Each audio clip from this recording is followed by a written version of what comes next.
माझी जातीचे मज भेटू कोणी, माझी जातीचे मज भेटू कोणी, आवडीची धनी पेडावया, आवडे जारी अंतरापासून, ऐसियाचे मनी अर्थ माझे, तया लागी जीव होतो का सावीस, तया लागी जीव होतो का सावीस, पाहतील वास नयन हे, सुफळ हा जन्म होईल तेथून, देता लिंगन वैष्णवासी, तुका म्हणे तोची सुदीन सोहळा, तुका म्हणे तोची सुदीन सोहळा, गाऊया गोपाळा धनीवरी, आवडे जा हरी अंतरापासून, ऐसियाचे मनी अर्थ माझे, ब्रह्मानंदम परमसुखदम केवलम ज्ञानमूर्तिम, द्वंद्वातीतं गगनसदृशं तत्त्वमस्यादिलक्ष्यम्, एकं नित्ये विमलमचलं सर्वाणि साक्षिभूतं,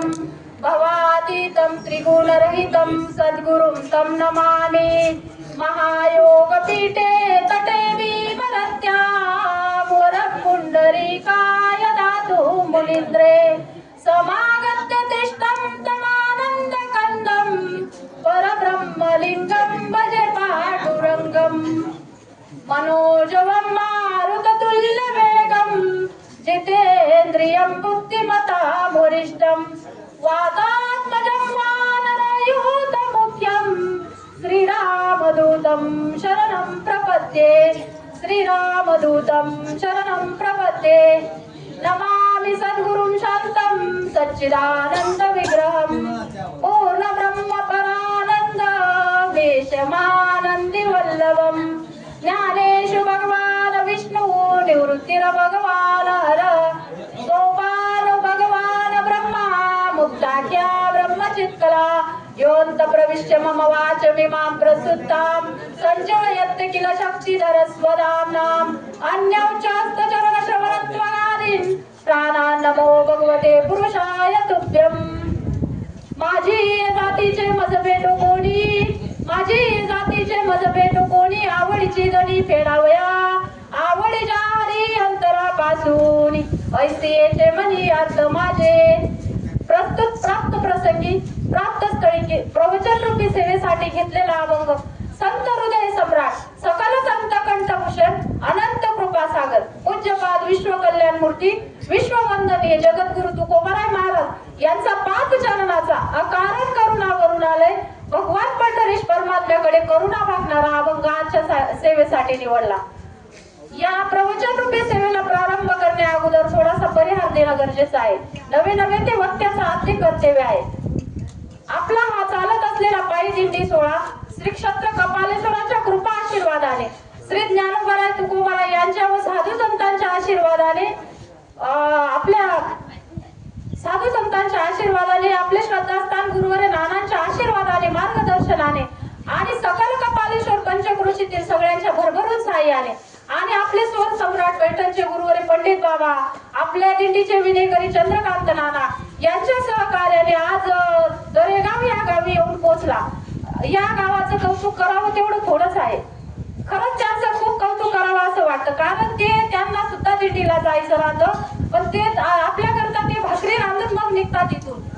खरंच त्यांचं कौतुक करावं तेवढं कमीच आहे.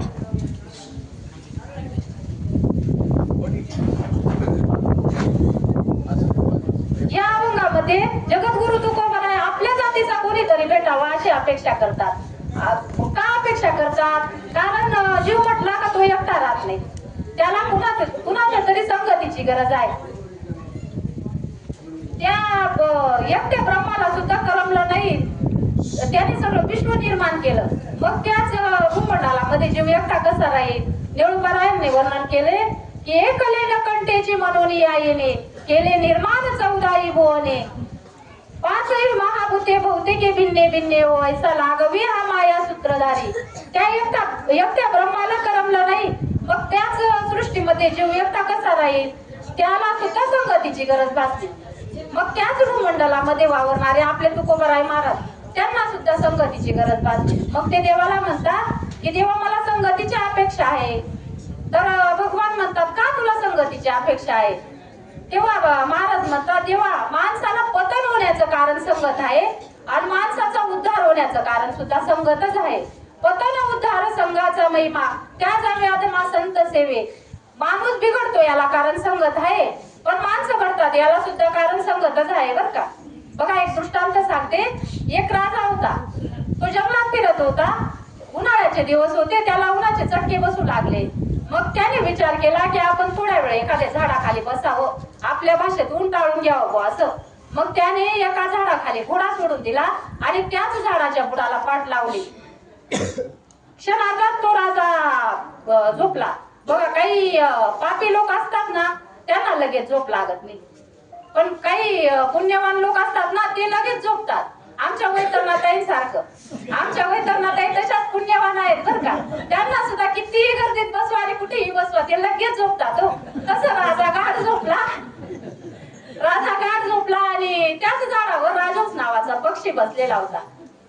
त्या पक्षाने पाहिलं खाली आपल्या नगरीचे राजे झोपले आहेत. मग पण राजा चुळबुळ करत होता. त्या पक्षाच्या लक्षात आला, तुम्हाला चुळबुळ कळतं ना, आपल्या भाषेत आपण वळवळ म्हणतो बर का त्याला.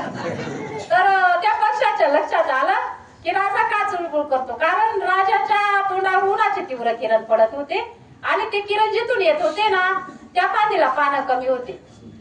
त्या पक्षाच्या लक्षात आलं की उन्हामुळे राजाची झोप मोडत आहे, मग आपण काय कामाचे. मग तो पक्षी तिथून उठला आणि जिथं पानं कमी होते ना, तिथे जाऊन बसला आणि आपले पंख विस्तार करून दिले. राजा गाढ झोपला. 2-5 मिनिटात तिथे दुसरा गोरापान पक्षी आला. आपण त्याला फक्त भाद्रात 15 दिवस चांगलं ओळखतो. आणि त्या गोऱ्यापान पक्षाने त्या राजहंसाला विचारलं, म्हणे राजहंस का बरं पंख सोडून दिले. तेव्हा तो राजहंस म्हणे, अरे कावळ्या खाली पाय, आपल्या नगरीचे राजे झोपले आहेत, त्यांना ऊन लागत होतं, ते ऊन मी स्वतः सहन करतो आणि त्यांना सावली देतो. तेव्हा तो कावळा म्हणे, काय अडून बसलं का तुझं वाला. बघा काही फार कुशीत लोक असतात बर का, ते स्वतःही काही करत नाही आणि दुसऱ्यालाही काही करू देत नाही, या कावळ्यासारखे. तसं तो कावळा म्हणे, राजहंस म्हणे, कावळे दादा मी स्वतः ऊन सहन करतो, तुला काय त्रास झाला. तेव्हा तो राजहंस म्हणे, कावळा म्हणे घे ती पंख जवळ. तो राजहंस म्हणे नाही घेणार. कावळा म्हणे घे सांगितलं ना. राजहंस म्हणे नाही घेणार, जा तुला काय करायचं ते कर. मग तो कावळा म्हणे तू माझं सांगितलेलं ऐकत नाही ना, बघ आता मी काय करतो.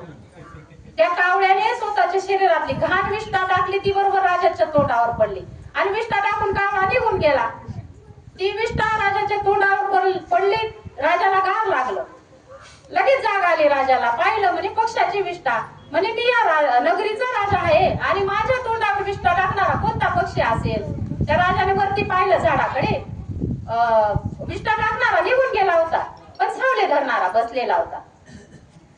तर राजाने अविचारी पद्धतीने आपल्या भात्यातला बाण काढला, धनुष्याला लावला, संधान साधलं आणि त्या राजहंसाकडे बाण सोडला. तो बाण बरोबर त्या पक्षाला जाऊन लागला. बाणासकट तो पक्षी खाली पडला आणि तडफड करायला लागला. मग तेव्हा त्या राजाच्या लक्षात आलं की हा पक्षी विष्ठा टाकणारा नसेल. मग तो राजा त्या पक्षाजवळ गेला आणि हात जोडले. त्या पक्षाच्या शरीरातला बाण काढला आणि हात जोडले. म्हणे राजहंसा मला माफ कर, मी चुकलो, तू निरपराध आहेस. बघा एक गोष्ट लक्षात ठेवा, आपण जर यदा कदाचित चुकलो तर आपल्याला कोणापुढेही माफी मागावीच लागेल बर का. मागायलाच पाहिजे. माफी मागितल्याने माणूस काही छोटं होत नाही. म्हणून मग त्या राजासारखी माफी मागायलाच पाहिजे. राजाने माफी मागितली तेव्हा तो राजहंस पक्षी फार गोड बोलला बर का. तो राजहंस म्हणे राजासाहेब हात नका जोडू, माफी नका मागू, कारण इथं तुमचा काहीच दोष नाही, माझाच दोष आहे. तेव्हा राजा म्हणे बाण मी मारला आणि दोष तुझा कसा. तेव्हा तो पक्षी म्हणे, राजहंस पक्षी म्हणे, महाराज गुन्हा असा आहे की मी त्या कावळ्याच्या संगतीत राहिलो ना, त्याचा परिणाम मला भोगावा लागत आहे. म्हणून मुद्दा असा की वाईटांची संगत नको. म्हणून तुकोबराय म्हणतात मला चांगल्या माणसांची संगत आहे.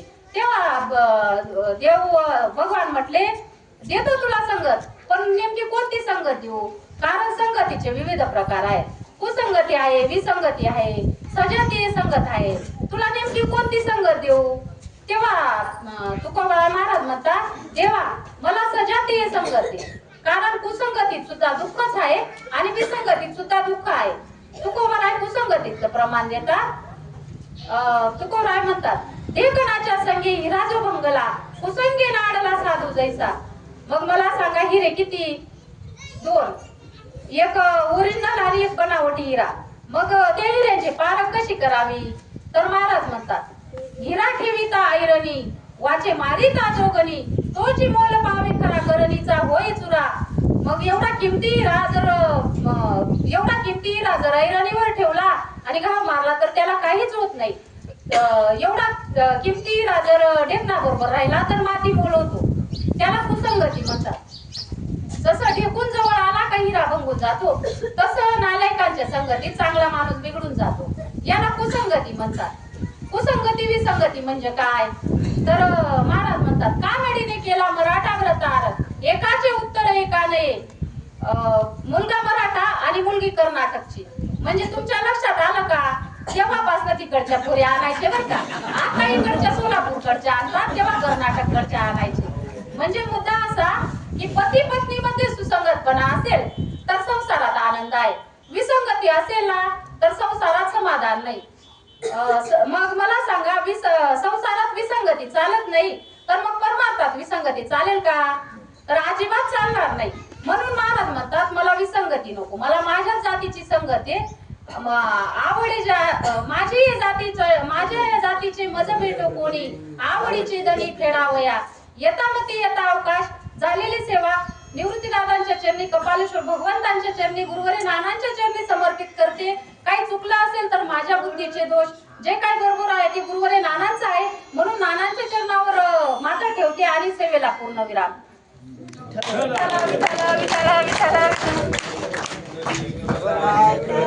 ज्ञानदेव तुकाराम पंढरीनाथ भगवान की जय. मौली ज्ञानेश्वर महाराज की जय. कपालेश्वर भगवान.